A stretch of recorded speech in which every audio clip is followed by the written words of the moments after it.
Honestly, kati ngezaako kuzanyanga omuzanyi agenda ozanya first 5 ekintu kyendi ogezaako okukola oba okuimproving making sure decision making yange very very good ate n'okubeera very consistent in terms of okuba rebounds because zicountinga nnyo oba ogenda wangula game ya first 5 so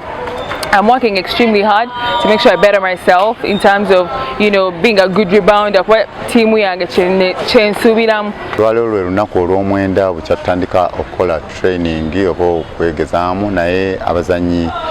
balabika bulungi bagenze balongose ebintu bingi nnyo naffe tugezaako nnyo okukola ku fitness yaabwe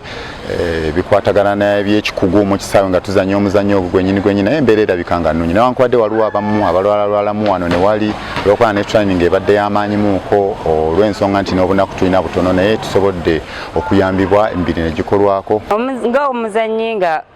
omulimu gwo bwegusooka kati nganze